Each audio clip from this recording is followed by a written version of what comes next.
जय हिंद दोस्तों, welcome back to our channel dream net GS. और आप भी एसएससी, बीपीएससी, रेलवे या किसी भी any other state competitive exam की तैयारी कर रहे होंगे तो आज के करंट अफेयर्स का सेशन आपके लिए बहुत महत्वपूर्ण है, क्योंकि आज हम लोग पूरे 1 से 11 अप्रैल 2026 की करंट अफेयर्स को कवर करेंगे। तो एक बार फिर से आपका स्वागत है हमारे न्यूज़पेपर वाली करंट अफेयर्स की क्लासेस में। अगर अभी तक आप हमारे चैनल को सब्सक्राइब नहीं किए होंगे तो हमारे चैनल ड्रीम नेट जीएस को जरूर सब्सक्राइब कर दीजिएगा, क्योंकि इसमें डायरेक्ट एग्जाम ऑथेंटिक ही वीडियो डाले जाते हैं जो आपके लिए बहुत महत्वपूर्ण है। तो बिना देर के हुए आज हम लोग पूरे करंट अफेयर्स को कवर कर।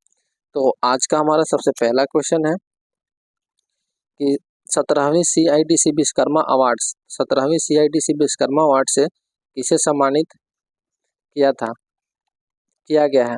तो जो विश्वकर्मा अवार्ड है वो आर्किटेक्ट की श्रेणी में दिया जाता है और इसमें बिहार के बापू टावर जो पटना में है और बुद्ध सम्यक दर्शन एवं स्मृति संग्रहालय वैशाली में है, उन दोनों को दिया गया है। तो 17वीं CIDC विश्वकर्मा अवार्ड किसको प्राप्त हुआ? बापू टावर पटना और बुद्ध सम्यक दर्शन संग्रहालय वैशाली को, आर्किटेक्ट की श्रेणी में। नेक्स्ट है हमारा आर्टिमस 2 मानव युक्त, ये एक चंद्र मिशन था। मानव युक्त चंद्र मिशन किसके द्वारा लॉन्च किया गया है? तो नासा के द्वारा। आर्टिमस 2 मानव युक्त चंद्र मिशन है और यह नासा के द्वारा लॉन्च किया गया है। सूचना एवं प्रसारण मंत्रालय के नए सचिव कौन बनाया गया है? तो सूचना और प्रसारण मंत्रालय के नए सचिव जो है चंचल कुमार को बनाया गया है। नेक्स्ट है हमारा वर्ष 2025 में किसे एशियाई स्क्वैश पुरस्कार मिला है? तो जो स्क्वैश प्लेयर हमारे भारत के हैं अभय सिंह और अनाहा सिंह, दोनों को एशियाई स्क्वैश फेडरेशन के द्वारा वर्ष 2025 का एशियाई स्क्वैश पुरस्कार दिया गया है। नेक्स्ट है विश्व ऑप्टिमस जागरूकता दिवस कब मनाया गया है? तो ऑप्टिमस जागरूकता दिवस जो है हर साल 2 अप्रैल को मनाया जाता है और इस वर्ष का जो थीम था ऑप्टिज्म और मानवता, हर जीवन का मूल्य। ठीक है, वह विश्व ऑप्टिज्म जागरूकता दिवस कब मनाया गया? 2 अप्रैल को। और थीम क्या था? ऑप्टिज्म और मानवता, हर जीवन का मूल्य। हम वीडियो के लास्ट में पूरे अप्रैल मंथ के भी दिन और दिवस को कवर किए हैं, तो आप वीडियो को लास्ट तक जरूर देखिएगा। नेक्स्ट है हमारा कि अभी हाल ही में पीएम नरेंद्र मोदी जी के द्वारा गुजरात के सानंद में, गुजरात अहमदाबाद के सानंद में पीएम नरेंद्र मोदी केंद्र सेमी कंडक्टर संयंत्र का उद्घाटन किया गया है। केंद्र सेमी कंडक्टर संयंत्र का उद्घाटन प्रधानमंत्री नरेंद्र मोदी के द्वारा कहा? गुजरात के अहमदाबाद के सानंद में।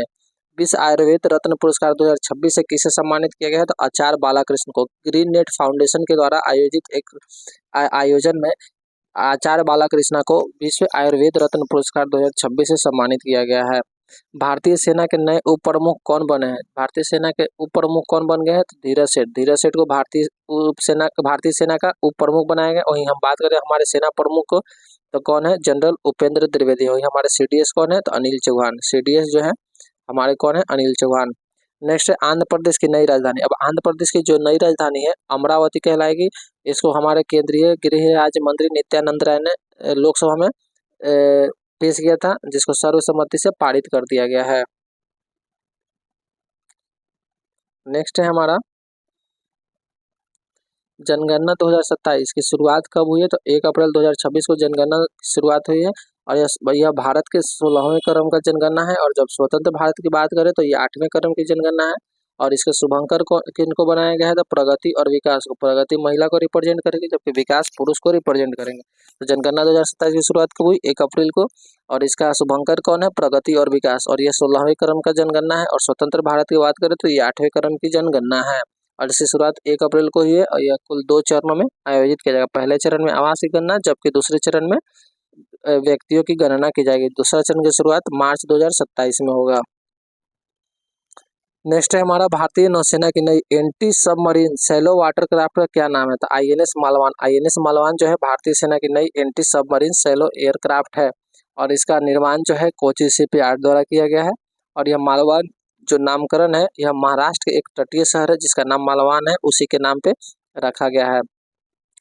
नेक्स्ट है हमारा विश्व हिंदी रंगमंच दिवस। विश्व हिंदी रंगमंच दिवस जो है वह 3 अप्रैल को मनाया जाता है। ठीक है, यह हर वर्ष 3 अप्रैल को मनाया जाता है और इसकी शुरुआत जो है 3 अप्रैल 1868 में हुई थी। शीतला प्रसाद त्रिपाठी की जो नाटक एक लिखा गया था जानकी मंगल। शीतला प्रसाद त्रिपाठी की एक नाटक थी जानकी मंगल, उसी के प्रस्तुत करके पहली बार 3 अप्रैल 1968 को, ठीक है, हिंदी रंगमंच दिवस का आयोजन किया गया था। और जानकी मंगल किसका नाटक है? शीतला प्रसाद त्रिपाठी का।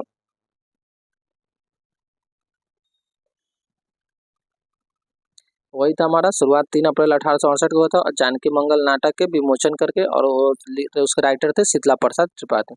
आधुनिक भारत की सबसे महंगी पेंटिंग कौन बनी है? आधुनिक भारत की अभी तक की सबसे महंगी पेंटिंग कौन बनी है? यशोदा और कृष्ण। यशोदा और कृष्ण की जो पेंटिंग है आधुनिक भारत की सबसे महंगी पेंटिंग है, और इसके चित्रकार कौन थे? राजा रवि वर्मा। जो यशोदा और कृष्ण की जो पेंटिंग है उसके चित्रकार जो थे राजा रवि वर्मा थे, और इसको खरीदे कौन है? तो सीरम इंस्टीट्यूट के जो एमडी है साइरस एस पुणे वाला, उन्होंने ही इस पेंटिंग को खरीदा है। तो आधुनिक भारत की सबसे महंगी पेंटिंग यशोदा और कृष्ण। लखपति बिटिया योजना किस राज्य द्वारा शुरू किया गया है?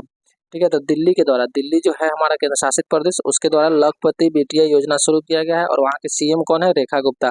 और यह जो है 2008 में आई एक योजना, लाडली लाडली बहन, लाडली लाडली बेटी या बहन है, एक बार देख लीजिएगा, ठीक है।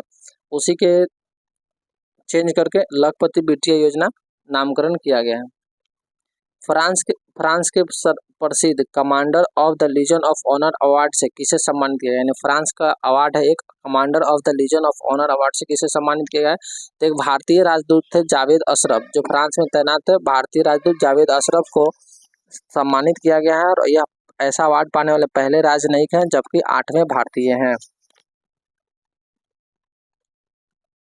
नेक्स्ट है हमारा कि किस पुलिस को राष्ट्रपति कलर पुरस्कार से सम्मानित किया गया? अभी हाल ही में अप्रैल में किस पुलिस को राष्ट्रपति पुलिस कलर पुरस्कार से सम्मानित किया गया? तो बिहार को अभी हाल ही में राष्ट्रपति पुलिस कलर पुरस्कार से सम्मानित किया गया। वहीं 1 अप्रैल को उड़ीसा को भी राष्ट्रपति पुलिस कलर अवार्ड दिया गया था, और जनवरी में सिक्किम को भी। यानी इस वर्ष जो है बिहार, उड़ीसा और सिक्किम तीनों को राष्ट्रपति पुलिस कलर अवार्ड मिला है। और यह एक तरह का बैच होता है जिसमें एक झंडा होता है और कुछ लिखा हुआ होता है, जो हर जिस डिपार्टमेंट को मिलता है उस डिपार्टमेंट के हर एक आदमी को, हर एक कर्मी को उसके बाएं हाथ के आस्तीन पे लगाना होता है।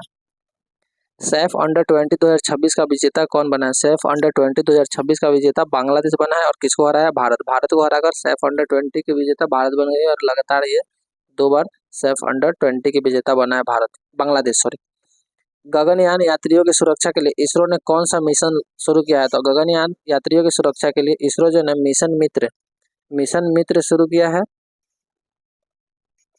मिशन मित्र की शुरुआत की है कहाँ पे? लेह लद्दाख में। तो गगनयान यात्रियों की सुरक्षा के लिए इसरो ने मिशन मित्र शुरू किया है। म्यांमार के नए राष्ट्रपति कौन बन गए? तो जो म्यांमार के नए राष्ट्रपति बने हैं मिन यांग होआंग बने हैं। यह एक सेना जनरल थे जो 2021 में म्यांमार में सैन्य शासन लाते हैं, तख्ता पलट करके सैन्य शासन लाते हैं, उन्हीं को म्यांमार का नया राष्ट्रपति बना दिया गया है। कौन बने? मिन आंग होआंग।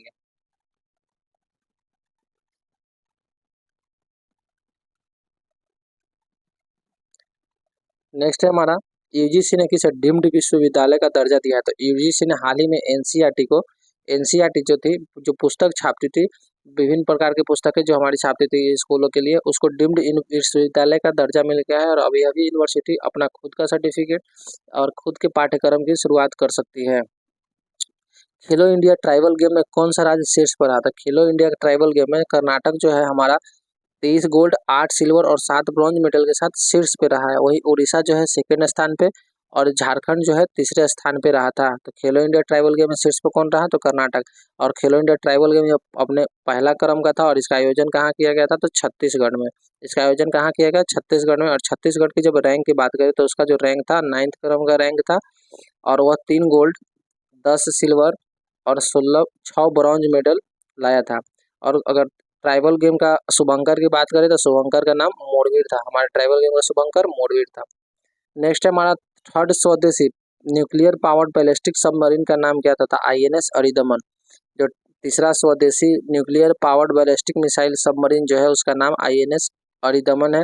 अगर इसी क्रम में हम लोग बात करें कि यह अपने क्रम का तीसरा है, ठीक है, तो हमारा पहला और दूसरा कौन सा है? तो जो पहला और दूसरा जो हमारा था आईएनएस अरिहंत, पहला जो है आईएनएस अरिहंत है, जबकि वही पहला जो है आईएनएस अरिहंत है, और जबकि दूसरा जो है आईएनएस अरिघात है। और भारत रूस, यूएसए, ब्रिटेन, फ्रांस, चीन और के साथ शामिल होने वाला एक देश बन गया। मतलब अब इससे पहले यूएसए, रूस, ब्रिटेन, फ्रांस और चीन के पास था, और उस श्रेणी में अब भारत भी आ गया है। तो हमारा पहला जो श्रेणी था आईएनएस अरिहंत, दूसरा का नाम था आईएनएस अरिहंत, और तीसरा जो है कौन बना है, तो आईएनएस अरिदमन। ये किस टाइप का है, तो स्वदेशी न्यूक्लियर पावर्ड यानी परमाणु से चलने वाला सबमरीन है, और दूसरा इस पे मिसाइल भी लैस है। नेक्स्ट है हमारा वर्ष 2026 में रामचंद्र खान सामाजिक विज्ञान के क्षेत्र में पुरस्कार किसको मिला था। वर्ष 2026 में रामचंद्र सामाजिक विज्ञान पुरस्कार किसे मिला है, तो बिहार के हैं प्रेम कुमार मनी को उनके पुस्तक भारत एक विचार परंपरा के लिए दिया गया है वर्ष 2026 के रामचंद्र खान सामाजिक विज्ञान पुरस्कार। असम के किस मशहूर फुटबॉलर का अप्रैल में निधन हो गया। जो असम के फुटबॉलर थे एक गिलबर्टसन संगमा, ठीक है, गिलबर्टसन संगमा जो असम के फुटबॉलर थे, उनका हाल ही में 71 वर्ष की आयु में गुवाहाटी में निधन हो गया है। और उनको जो है ना गोल्डन बूट वाला खिलाड़ी के नाम से उपनाम से भी जाना जाता था। गोल्डन बूट वाला खिलाड़ी के उपनाम से भी उनको जाना जाता था। गिलबर्टसन संगमा को 71 वर्ष की आयु में निधन हो गया, वो फुटबॉल के प्लेयर थे। चेतक स्क्रीन अवार्ड 2026 दिया गया, उसमें सर्वश्रेष्ठ फिल्म का पुरस्कार किसको मिला है, तो होम बाउंड को जो सर्वश्रेष्ठ फिल्म का अवार्ड मिला है। वहीं बात करें उस अवार्ड में चेतक स्क्रीन अवार्ड में सर्वश्रेष्ठ अभिनेत्री की, तो यामी गौतम धर को हक मूवी के लिए, अभिनेता में बात करें तो रणवीर सिंह को धुरंधर मूवी के लिए, वहीं निर्देशक में बात करें तो आदित्य धर को धुरंधर के लिए। और इसकी शुरुआत चेतक स्क्रीन अवार्ड की शुरुआत जो है 1995 में इंडियन एक्सप्रेसवे समूह के द्वारा किया गया था। और यह इसलिए इम्पोर्टेंट है क्योंकि यह 7 वर्ष बाद दोबारा शुरू हुआ है। 7 वर्ष बाद यह दोबारा शुरू हुआ है। तो चेतक स्क्रीन अवार्ड 2026 में सर्वश्रेष्ठ फिल्म का पुरस्कार किसको मिला, होम बाउंड को। सर्वश्रेष्ठ अभिनेत्री कौन बनी है, तो यामी गौतम धर हक मूवी के लिए, और अभिनेता में रणवीर सिंह धुरंधर के लिए, और निर्देशक में आदित्य धर धुरंधर के लिए, ठीक है। और इसकी शुरुआत कब हुई थी, 1995 में इंडियन एक्सप्रेसवे समूह के द्वारा। नेक्स्ट है हमारा विश्व तीरंदाजी पैरा सीरीज में कौन गोल्ड मेडल जीती है, तो पायल नाग जो है एक पैरा प्लेयर है जिनका हाथ और पैर दोनों नहीं है, ठीक है, और वह विश्व पैरा तीरंदाजी में गोल्ड मेडल जीती है। और हराई किसने, अपने हम वतन शीतल देवी को, और दुनिया की नंबर 1 पैरा एथलीट शीतल देवी को हरा करके पायल नाग ने विश्व तीरंदाजी पैरा सीरीज में गोल्ड मेडल जीता है।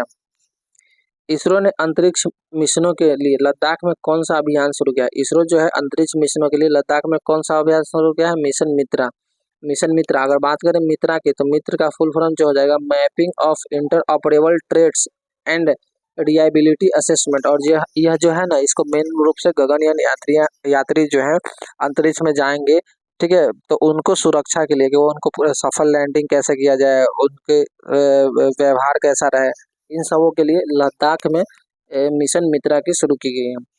एम चिन्नास्वामी स्टेडियम में किस खिलाड़ी के नाम पर स्टैंड का अनावरण किया गया था। एम चिन्नास्वामी स्टेडियम में राहुल द्रविड़ और अनिल कुंबले का हाल ही में स्टैंड का अनावरण किया गया है उनके नाम से। उत्तर प्रदेश में कहाँ राज्य का पहला मेट्रो विश्वविद्यालय की स्थापना की जाएगी, तो उत्तर प्रदेश के ग्रेनो में, नोएडा का एक जगह है ग्रेनो, जहां उत्तर प्रदेश में राज्य का पहला मेट्रो विश्वविद्यालय की स्थापना की जाएगी। और यह जो है उत्तर प्रदेश निजी विश्वविद्यालय संशोधन अधिनियम। नेक्स्ट है हमारा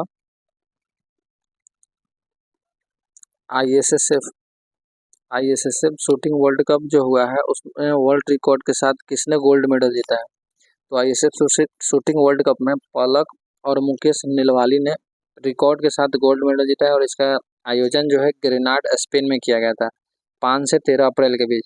और इन्होंने फाइनल में 487.7 स्कोर के साथ रिकॉर्ड बनाया है और गोल्ड मेडल भी अपने नाम किया। तो भारतीय प्लेयर है पलक और मुकेश निलवाली जो आईएसएफ शूटिंग वर्ल्ड कप में रिकॉर्ड के साथ गोल्ड मेडल जीते हैं। बांग्लादेश क्रिकेट बोर्ड के अध्यक्ष पद से किसे हटाया गया, तो बांग्लादेश क्रिकेट बोर्ड के अध्यक्ष पद से अमीमुल इस्लाम बुलबुल को, जो बांग्लादेश बीसीबी के जो चेयरमैन थे अमीमुल इस्लाम बुलबुल को, उनको उनके पद से हटा दिया गया है। और अभी तदर्थ समिति के अध्यक्ष जो है तमीम इकबाल, भारतीय बांग्लादेश प्लेयर तमीम इकबाल को बनाया गया। 9 अप्रैल 2026 को किस पूर्व केंद्रीय मंत्री का निधन हो गया, तो ये मोहसिना किदवई जो है कांग्रेस नेत्री थी, ठीक है, मोहसिना किदवई कांग्रेस नेत्री थी जिनका 9 अप्रैल 2026 को निधन हो गया। और वो जो थी बहुत से मंत्रालय जैसे शहरी विकास मंत्रालय, परिवहन मंत्रालय, ग्रामीण विकास मंत्रालय, स्वास्थ्य एवं परिवार कल्याण मंत्रालय, का पदभार भी संभाला था, और जो उन्होंने मेरठ से लोकसभा के लिए और छत्तीसगढ़ राज्य से राज्यसभा के लिए 2 बार निर्वाचित हुई थी, वही मेरठ से 3 बार सांसद रही हैं। नेक्स्ट है हमारा, साइबर ठगों पर सर्जिकल स्ट्राइक के लिए दिल्ली पुलिस द्वारा कौन सा ऑपरेशन चलाया गया था? साइबर ठगों पर सर्जिकल स्ट्राइक के लिए दिल्ली पुलिस के द्वारा कौन सा ऑपरेशन चलाया गया? तो ऑपरेशन साइहक 4.0, ऑपरेशन साइहक 4.0 दिल्ली पुलिस के द्वारा चलाया गया था, और इसमें एक साथ 1400 लोगों को गिरफ्तार किया गया। इसमें एक साथ कितने लोगों को गिरफ्तार किया गया था? 1400 लोगों का। नेक्स्ट है हमारा कि अभी हाल ही में राष्ट्रमंडल संसदीय सम्मेलन का उद्घाटन कौन करेंगे? तो राष्ट्रमंडल संसदीय सम्मेलन का जो उद्घाटन है गोवा में किया जा रहा है, और इसको जो उद्घाटन करेंगे लोकसभा अध्यक्ष ओम बिरला के द्वारा किया जाएगा। तो राष्ट्रमंडल संसदीय सम्मेलन का उद्घाटन लोकसभा अध्यक्ष ओम बिरला करेंगे। कहाँ करेंगे? गोवा में। हरियाणा सरकार ने अग्निवीरों के आरक्षण को बढ़ाकर कितना परसेंट कर दिया? तो 10% से बढ़ाकर अब 20% कर दिया, यानी हरियाणा में अब कोई भी गवर्नमेंट जॉब में जो अग्निवीरों को है वो 20% आरक्षण मिलेगा। दिल्ली के तर्ज पे उत्तर प्रदेश के किस शहर में बंदर अभयारण्य बनेगा? तो दिल्ली के तर्ज पे उत्तर प्रदेश के मथुरा शहर में बंदर अभयारण्य बनाया जाएगा। वर्ष 2026 का लता दीनानाथ मंगेशकर पुरस्कार से किसे सम्मानित किया गया है? तो कैलाश सत्यार्थी को। वर्ष 2026 का लता दीनानाथ मंगेशकर पुरस्कार कैलाश सत्यार्थी को दिया जाएगा। और ही विभिन्न श्रेणियों में बात करें, जो दीनानाथ मंगेशकर पुरस्कार है उसके विभिन्न श्रेणियों की बात करें तो हमको जैसे संगीत में, तो संगीत में महेश काले को दिया जाएगा, वही रंगमंच में सुबोध भावे को दिया जाएगा, सिनेमा में रवीना टंडन को दिया जाएगा, वही साहित्य के क्षेत्र में प्रजक्ता माली को, और नृत्य के क्षेत्र में अच्युत गोडबोले और सामा भाटे को दिया जाएगा। तो वर्ष 2026 का लता दीनानाथ मंगेशकर पुरस्कार कैलाश सत्यार्थी को, ये वही कैलाश सत्यार्थी हैं जिनको 2014 में शांति का नोबेल दिया गया है बचपन बचाओ आंदोलन के लिए। और विभिन्न क्षेत्रों में बात करें, जैसे संगीत के क्षेत्र में महेश काले को, रंगमंच के क्षेत्र में सुबोध भावे को, सिनेमा के क्षेत्र में रवीना टंडन को, साहित्य के क्षेत्र में प्रजक्ता माली को, और नृत्य के क्षेत्र में अच्युत गोडबोले और सामा टेटे को दिया जाएगा। जो 16वें हमारे जनगणना है 2027 में हो रहे हैं, उसके ब्रांड एम्बेसडर कौन बनाया गया? तो सुदर्शन पटनायक, जो असम के सैंड आर्टिस्ट, ठीक है, असम के जो सैंड आर्टिस्ट हैं सुदर्शन पटनायक, उनको 16वें जनगणना का ब्रांड एम्बेसडर बनाया गया है, और इनको 2014 में जो है पद्म श्री पुरस्कार से भी सम्मानित किया गया। जनगणना 2027 के शुभंकर का नाम क्या है? तो प्रगति और विकास। नेक्स्ट है हमारा world heritage week. World heritage week का आयोजन कहाँ किया जा रहा है? तो महरौली दिल्ली में जो है 13 से 18 अप्रैल तक। वर्ल्ड हेरिटेज वीक का आयोजन महरौली दिल्ली में 13 से 18 अप्रैल तक किया जाएगा। नेक्स्ट है T20 आई में एक पारी में रिकॉर्ड 9 विकेट लेने वाली खिलाड़ी कौन बनी है? तो जो ब्राजील की लारा काराडोस है, लारा काराडोस जो है ब्राजील की एक प्लेयर है जो एक पारी में T20 आई में एक पारी में 9 विकेट यानी जो है 4 रन देकर 9 विकेट लिए, 4 रन देकर 9 विकेट लिए, ठीक है। और वो किसके खिलाफ? तो लेसेथो के खिलाफ, लेसेथो के खिलाफ उन्होंने यह उपलब्धि हासिल की है। नेक्स्ट है हमारा कि मुंबई के वानखेड़े स्टेडियम में किस खिलाड़ी के नाम पर स्टैंड का अनावरण किया गया? तो रवि शास्त्री। मुंबई के वानखेड़े स्टेडियम में रवि शास्त्री के नाम के स्टैंड का अनावरण किया गया, और इसका अनावरण महाराष्ट्र के मुख्यमंत्री देवेंद्र फडणवीस के द्वारा किया गया है।